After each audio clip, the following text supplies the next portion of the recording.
Hello again to another Agakala React, and today we're watching why vertical farms worldwide are failing from 2-bit Da Vinci. I don't think I've ever seen anything from that channel, so let's just watch. Let's learn something new from no new person. And vertical farms, well, I'm guessing they're failing, so it wasn't such a great idea, but when I heard about it, it was kind of like, it makes sense, but I'm guessing something doesn't work properly. So let's just go and see what doesn't work. Vertical farms are supposed to be the answer. Another vertical farm filed for bankruptcy. Vertical farm startup files for Chapter 11. Bankruptcy. A way of feeding a ever-increasing world population.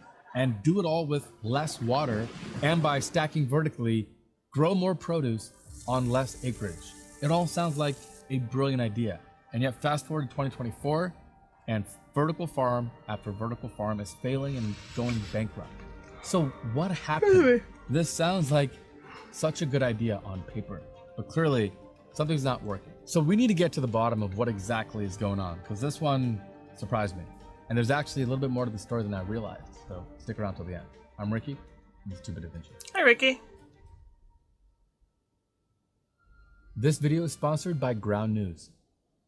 Over $2 billion were invested in vertical farms in 2022, with hundreds of startups and vertical farms promising to make farming possible in large urban hubs. By 2023, the vertical farming market was already worth over $5 billion, seemingly with every venture capital firm around the world with fear of missing out, looking to invest in the next big vertical farming unicorn. This story actually goes back further than you might think. Vertical farms have been popular since the mid-1990s. In 2020, there were only about 100 well-funded vertical farming companies, but fast forward to 2023, and there were over 2,000 of them in the US alone, and many more in Europe, Asia, and the Middle East. Some of these companies were on a rocket ship ride to reaching unicorn status, which is basically a private company startup that's worth over $1 billion. For example, the German company Infarm, founded in 2013, was the first unicorn vertical farming startup, raising over $600 million and reaching a valuation of over $1 billion in 2021. Damn. Bowery Farming was the second unicorn, worth around $2.3 billion in 2021. There was real buzz in the air, and the excitement was palpable. People actually thought that Silicon Valley might have finally solved the farming sustainability problem. Why are we bringing Silicon Valley into it, though? The benefits of vertical farming were widely publicized. Better crop yields, for example. That's so fake, guys. Come on. Produce multiple no, nothing grows like that. Than regular farms or even greenhouse farming. Another big key point was the reduction in water use, up to 90% or more. And this is really important because depending on where you're trying to build this farm, water might become increasingly scarce. And of course, there was year-round production, where it didn't really matter what season it was or what the weather was like outside. You could grow your crops all the time. Another big thing was land use reduction, using up just a fraction of the land, and by building upward, you could have similar outputs on much less land. This really mattered because this allowed you to grow food in more densely populated urban areas as opposed to from halfway around the world. It also actually minimized the use of pesticides because you can control the environment, and it was indoors. You wouldn't have as much bugs and bacteria to contend with. And finally, vertical farms had the potential, at least, to be highly automated. By the way, have you ever wondered how we do our research for our videos? Just put up on Google, right? Wrong. Our news is broken because our political views determine which version of the story you hear, which is crazy, and why my team and I research all of our stories using Ground News. Check this out. This is what I found when researching a recent video on Boeing and the 737 MAX. Using Ground News, you can quickly see who's covering this story, which way they lean, and see how there's uneven coverage, and a blind spot for left-leaning publications with this particular story. You'll see amazing metrics too, like coverage details, bias distribution, publication factuality, and ownership. It's like having superpowers to cut through the news headlines. And if you really want to see the power of Ground News, try pulling up some various presidential headlines right now. So if you want to get to the truth behind the headlines, use my link, ground.news/2bit, and you'll get 30% off their unlimited access Vantage plan for just about $5 a month. Huge thanks to Ground News and you. Now back to the show. That was the promise, but the reality, unfortunately, is starting to sink in. In 2023, impatient investors started dropping out of the market. And we'll get to why they did in a minute. Venture capital investment fell from 2.1 billion in the first 3 quarters of 2022 to just 275 million in the same That's period a lot. of 2023. A drop Wow. of almost 90%. Well, why does that matter? I mean, in most industries, yes, less investment means things will take longer, there's less growth, but it doesn't mean that companies will just come crashing down. However, that's precisely what's happening with the vertical farming industry. I wonder if Fifth, the fact that 2022 was the year when we were coming out from 2 years of COVID, a lot of places had restrictions and stuff like that, so people were thinking, oh, this is more easier to do because it's like a closed environment, we can keep that. Why am so pink? Weird. We can keep this more of like more sanitary as well because of things. So that's where the boom came from to those vertical farms and stuff like that. And then 2023 came and everything, vaccinations start rolling being around already, and people are going back to normal life and stuff. And it's just, or is it just the cost?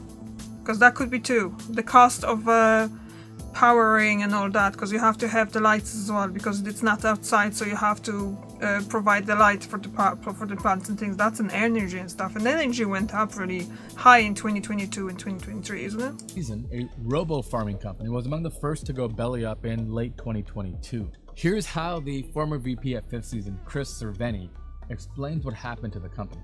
We had tech investors in Silicon Valley, and they had expectations of how fast things were going to come out. Everybody was pulling back, so the funding was not readily available. Also, the burn in vertical farming is very high. But that was only the beginning. All major players were failing. In March 2023, Upward Farms, which had raised almost $150 million and had broken ground on a new 250,000 square foot vertical farm in Pennsylvania in 2022, announced it would cease all vertical farming operations. Also, New Jersey's Aero Farms, Kentucky's App Harvest, and Planted Detroit all filed for bankruptcy. InFarm, the German unicorn, also closed operations in Denmark, the UK, France, the Netherlands, Germany, completely exiting the European market. Wow. Calera, What about Norway, the though? company with the most vertical farms around the world, also filed for Chapter 11 bankruptcy in April. And one of the biggest of all, Bowery Farms, took a heavy blow to its valuation. While they didn't file for bankruptcy, the company that was valued at $2.3 billion in 2021 was written down to just under $350 million by the end of 2023 and had to do 2 massive layoffs to stay afloat. That really sucks. This is a technology that I was really rooting for. But to better understand why this is happening, we should probably learn a little bit more about vertical farming. Imagine growing plants in a sealed skyscraper, a building instead of a field. That's the essence of vertical farming. In vertical farming, crops grow vertically in stacked trays or containers, maximizing the use of surface area. Plants don't need soil. They get their nutrients from a special water solution delivered directly to the roots by hydroponics or aeroponics. But the key is lighting. We replace regular sunlight with special LED lights that mimic the natural light spectrum plants need to grow. Lighting in vertical farms takes advantage of a certain principle that plants don't actually use all the light from the sun. It's only special wavelengths. So vertical farms use special LEDs that produce light in 2 colors that plants love. Blue LEDs provide blue light that help plants grow, while red LEDs promote flowering and fruiting. By adjusting the amount of red and blue light, farmers can optimize plant growth depending on the crop. That's why whenever you see a picture of a vertical farm, they always look sort of purple. Pink, purple. Combination of both. Finally, vertical farms also closely monitor and control temperature, humidity, and air circulation to create the perfect environment for each crop, regardless of season or what's happening outside. After looking at the technology and comparing it to normal agriculture, I noticed several clear cons. You need a lot more high-tech equipment and sensors, which are just more expensive up front. It seems kind of silly to buy high-tech LEDs in red and blue to mimic sunlight when we could just use the sun for free. And operating a vertical farm also requires much more skilled workers with knowledge of plant science, engineering, and controlled environment agriculture. Not only are these skills harder to find, but they also lead to much higher labor costs compared to hiring some field hands to work a farm. And after a bit of digging, I also discovered that vertical farms are much more prone to certain risks like pest and disease, since both the water and the air are circulated in a closed loop system. So the very benefit that they were trying to go for, controlling the environment, can very quickly turn on you as well. Also, have you noticed that practically all the stuff that comes out of a vertical farm is lettuce, basil, and other leafy greens? How on earth are we gonna feed the world with nothing but green salad? Where are the fruits and vegetables at? Well, that has to do with vertical farms' biggest Achilles heel. The size, is it? Cost, really? Let's use vertical farming's most beloved and popular crop as an example, lettuce. This table shows an average yield of lettuce in different types of farms. You can see that the vertical farms have much higher productivity than traditional farming. A small container vertical farm can yield 14 pounds of lettuce per square foot, as much as 33 times more than the industrial. I guess this is coming from the fact that lettuce is small. It's small and it's easy to grow. It doesn't take a long time to grow as well. It's fast to grower too. So let's say having the fruits and vegetables, like vegetables, what you thinking about? Tomatoes, yeah? Tomatoes most of the time growing into big tall plants. So let's say they can put like, I don't know, somewhere like, let's say here and here. They're gonna have to have the spaces between the shelves and stuff bigger to just be able to grow other plants and stuff like that. So they don't want to do it because that basically lowers their input, isn't it? That's probably one of the reasons. And over 20 times more than a hydroponic greenhouse. This doesn't just work with lettuce, it happens with most other crops you can grow in a vertical farm. So yes, vertical farms are way more productive than normal farms per square acre, but that doesn't make them profitable. There's more to the equation than just growing more lettuce per acre of land. What if you have no shortage of land? That doesn't really matter, right? It comes down to the price of a head of lettuce. No one's paying more for the same lettuce grown in a vertical farm. And this is where it gets complicated, because vertical farms have costs that traditional farms don't. How about electricity? Running all those LED lights and robots 24/7? So that's gonna eat into your profit. Well, here's what I found for a full year of vertical farming. Notice that contrary to what I initially thought, electricity doesn't make up most of the cost. Really? It's less than 10% of the total cost of a head of lettuce. Labor, huh? The highest cost comes from labor, which, as I mentioned before, is more expensive than a normal farm. And in this case, contributes almost half of the overall cost. The second highest expense is capital expenses. This comes from high initial investment in everything from equipment, sensors, heat pumps, AC, heating, cooling, and the like. And then there's the maintenance of all that equipment. And that works out to a cost of $5.26 per pound of lettuce, or about $4 per head. And that's the price that's expensive. at the farm. Imagine what you might end up paying at the supermarket. Take a minute to think about how much you paid for your last head of lettuce. I don't know, euro or something. I don't really buy. I buy packs of rocket lettuce for €1 a pack. In a traditional open field farm. Here's what the cost would look like. The numbers speak for themselves. Producing a pound of lettuce on a field costs 6 times less than a vertical farm. Yes, you can argue that there are higher shipping costs because farms are further away from the people that need them. But these supply chains are super optimized and add very little to the actual end price of lettuce. Yeah, because they had years to... Isn't that we're using LEDs instead of free sunlight. It's that labor and capital costs are way too high. In farms, you don't even have to worry about how much your land losing value will cost you every year, because it doesn't lose value, it's farmland. In a vertical farm, not only do you have to spend hundreds, sometimes millions of dollars to set up a vertical farm, but that farm loses value over time as your assets and equipment depreciate. And if you're wondering, what does a head of lettuce or a pound of lettuce cost here in the US? About $2.60.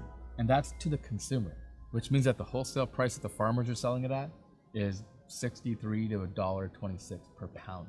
And that's why these farms just cannot compete, especially if where they're established have high labor costs, easy access to normal farm produce, and high electricity prices, which describes a lot of the European markets that this was targeted for. Ultimately, the entire industry was predicated on a bet that vertical farms established right near customers with higher levels of sustainability and better water nice management, display. which is all true, could produce a product that was cheaper than a developing nation with copious amounts of sunshine and rain normally, and the cost of shipping it.